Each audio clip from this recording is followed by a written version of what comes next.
News টুডেতে আপনাদেরকে স্বাগত। আমি রিক দেখে নিচ্ছি এই মুহূর্তের বিশেষ কিছু খবর।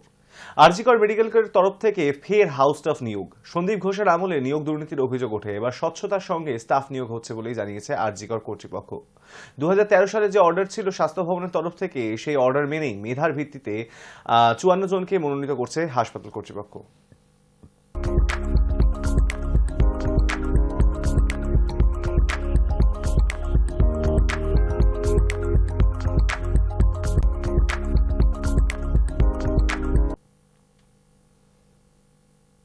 খোদ বিডিও অফিস চত্বরে মিলল bundle bundle voter ID card এবং তারই পাশে পড়ে আগুনে পুড়ে ছাই হয়ে যাওয়া বেশ কিছু নথিপত্র।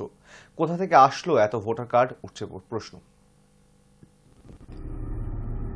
জাল পরিচয়পত্র ও জাল পাসপোর্ট নিয়ে যখন তোলপাড় গোটা দেশ, তখন প্রশাসনকে বুড়ো আঙুল দেখিয়ে খোদ বিডিও অফিস চত্বরে মিলল bundle bundle voter ID card. Basirhat মহকুমা সন্দেশখালীর 1 নম্বর ব্লকের সন্দেশখালীর 1 নম্বর সমষ্টি উন্নয়ন দফতরের পাশের নয়নজলি থেকে উদ্ধার বান্ডিল বান্ডিল ভোটার কার্ড। তারই পাশে পড়ে রয়েছে আগুনে পুড়ে যাওয়া বেশ কিছু নথিপত্র। বর্তমানে যে পরিস্থিতি, তাতে আইডি কার্ড নিয়ে সরকারের বিভিন্ন দফতর থেকে উঠে আসছে জাল পাসপোর্ট সহ একাধিক ভারতীয় গুরুত্বপূর্ণ ফেক নথি তৈরির অভিযোগ। এলাকাবাসীদের কথায় এই বিডিও অফিস চত্বরে বহু বেআইনি এবং অবৈধ কাজের কারবার চলে।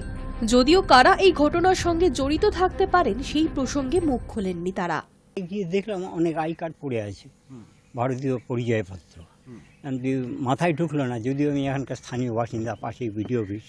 কারা পড়লো, কী পড়লো, তবে যতটুকু জানি বিডিও অফিস থেকেই সব এখানে পড়ানো হয়েছে 3-4 দিন ধরে। তাছাড়াও এখানে বেশ কিছু পড়ে রয়েছে। এটা তো ভাববার বিষয়, প্রশাসনের দেখা উচিত। কিন্তু কি বলবো, বলার কিছু নেই। বর্তমান যে অবস্থা আমাদের দেশের রাজনৈতিক অবস্থা, মানে আপনি সত্য বলতে গেলেই বিপদ আছে। তাহলে কি অসাধু চক্র গোটা দেশ জুড়ে গ্রাস করে ফেলেছে? বাংলাদেশের বর্তমান পরিস্থিতি নিয়ে ভারত এবং বাংলাদেশের মধ্যে যে অস্থিরতা তৈরি হয়েছে এবং ভারতের বিভিন্ন গোয়েন্দা দফতর একেবারেই সজাগ হয়ে উঠেছেন, সেই সময় দাঁড়িয়ে ভারতের নির্বাচন কমিশনের দেওয়া গুরুত্বপূর্ণ নথিপত্র কি করে প্রকাশ্যে পড়ে রইল, তা নিয়ে উঠছে প্রশ্ন। ঘটনায় সন্দেশখালীর বিধায়ক সুকুমার মাহাতো বিষয়টি নিয়ে খুব একটা গুরুত্ব দিতে চাননি। তার কথায়, ভোটার আইডি কার্ড নিয়ে যদি এরকম ধরনের কোনো ঘটনা ঘটে থাকে, তাহলে বিডিও, এসডিও এবং নির্বাচন কমিশনে তার জবাব দেবেন। যদি এরকম আইডেন্টি কার্ড পাওয়া যায় বা আপনারা যদি পেয়ে থাকেন, আমার মনে হয় না যে এই বিষয়টা আমরা কিছু বলতে পারবো, কারণ এটা সরকারি বিষয়। সেন্ট্রাল গভর্নমেন্টের ইলেকশন কমিশন তারা এই বিষয়টা দেখে, এবং আপনারা জানেন যে বছরে কয়েকটা বার ভোটার আই কার্ড তৈরি হয়। এটা সম্পূর্ণ ইলেকশন কমিশন বলতে পারবে, বা সংশ্লিষ্ট বিডিওর কাছে যদি থাকে বিডিও বলতে পারবেন। হ্যাঁ, সেটা এই বিষয়টা হতে পারে, আমার জানা নেই। যদি হয়ে থাকে সেই আই কার্ডগুলো এদেশের বা কোনোভাবে নষ্ট হয়ে গেছে কিনা সেটা জানা নেই। যদি হয়ে থাকে সেটাও আমার মনে হয় ইলেকশন কমিশনকে আপনারা প্রশ্ন করলেই পারবেন। Hi News Network. বৃহস্পতিবার সন্ধ্যায় সিসিটিভি ফুটেজে প্রথম দেখা গিয়েছিল সাইফ আলী খানের হামলাকারীকে। সাইফের বহুতলের আবাসনের আপৎকালীন সিঁড়ি দিয়ে পালানোর সময় সিসিটিভি ফুটেজে ধরা পড়েছিল তার ছবি। তারপর থেকেই গোটা মুম্বাই জুড়ে প্রায় চিরতল্লাশি শুরু করেছিল মুম্বাই পুলিশ। শেষমেশ পুলিশের হাতেই ধরা পড়ল দুষ্কৃতী। ব্যান্ড্রা রেলওয়ে স্টেশনের পাশে তল্লাশির সময় তার খোঁজ পায় পুলিশ। সেই সময় প্ল্যাটফর্মের এদিক ওদিক ঘুরে বেড়াচ্ছিল সে, এবং তার গতিবিধি দেখে এই সন্দেহ হতেই এগোয় মুম্বাই পুলিশ। এরপরই তাকে আটক করে পুলিশ। এই মুহূর্তে আক্রমণকারীকে টানা জিজ্ঞাসাবাদ করা হচ্ছে।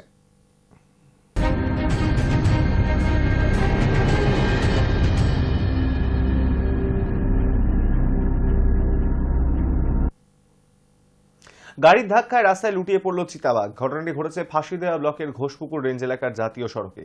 বৃহস্পতিবার বিকেল নাগাদ একটি পূর্ণবয়স্ক চিতাবাঘ চাঁদ বনের কাছে চা বাগান থেকে বের হয়ে রাস্তা পার হচ্ছিল, আর তখনই একটি গাড়ির ধাক্কায় গুরুতর জখম হয় চিতাবাঘটি। সজোরে গাড়ির ধাক্কা খেয়ে বাঘটি রাস্তায় লুটিয়ে পড়ে। জাতীয় সড়কের ওপরেই সে কাতরাতে থাকে। এসব দেখে পথচারীরা ঘোষপুকুর বন বিভাগে খবর দেয়। এরপর বনকর্মীরা ঘটনাস্থলে পৌঁছয় এবং সেখানে তার সঙ্গে আসে বাগডোগরা থানার পুলিশ ও এলিফ্যান্ট স্কোয়াড। তারপর বনকর্মীরা আহত চিতাবাঘটিকে উদ্ধার করেন এবং চিকিৎসার জন্য বেঙ্গল সাফারি পার্কে পাঠায়।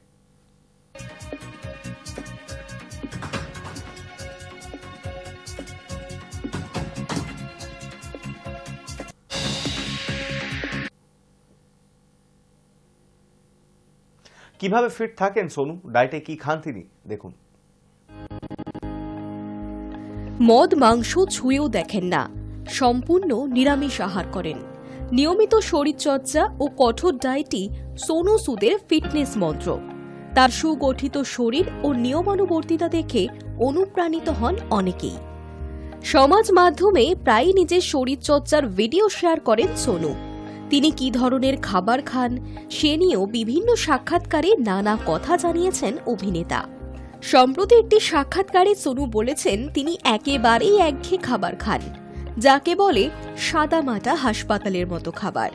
অথচ তার বাড়িতে সেরা রাঁধুনিরা রয়েছেন। আর ডায়েটে থেকে রুটি বা পরোটা একেবারেই বাদ দিয়ে দিয়েছেন তিনি। দুপুরে কোনো কোনো দিন সামান্য ডাল ভাত খেলেও লো কার্ব বা নো কার্ব ডায়েটে তিনি অভ্যস্ত হয়ে পড়েছেন।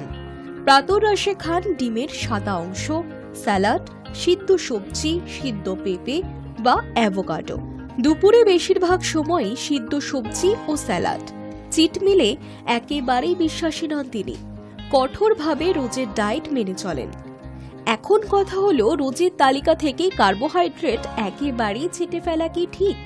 এই বিষয়ে পুষ্টিবিদদের মত, রুটি বা চাপাটি এবং ভাত ডায়েট থেকে বাদ দিলে প্রথম শরীর হালকা লাগে, পেটের সমস্যা বদহজম ধাত থাকলে তা কমেও যায়, চেহারায় জিল্লা আসে, অনেক বেশি তরতাজাও দেখাবে।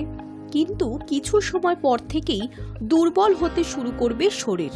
জটিল জৈব যৌগ কার্বোহাইড্রেটের মূল উপাদান কার্বন, হাইড্রোজেন আর অক্সিজেন।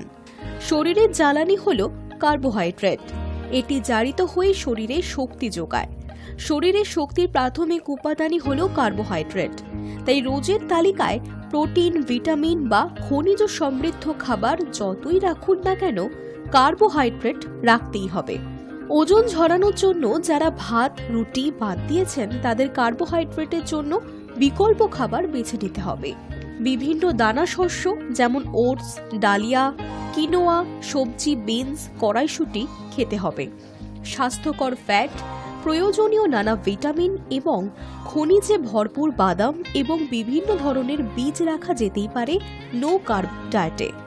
কাঠবাদাম, আখরোট, কাজুও খাওয়া যেতে পারে, তবে নো কার্ব ডায়েট স্বাস্থ্যকর নয়।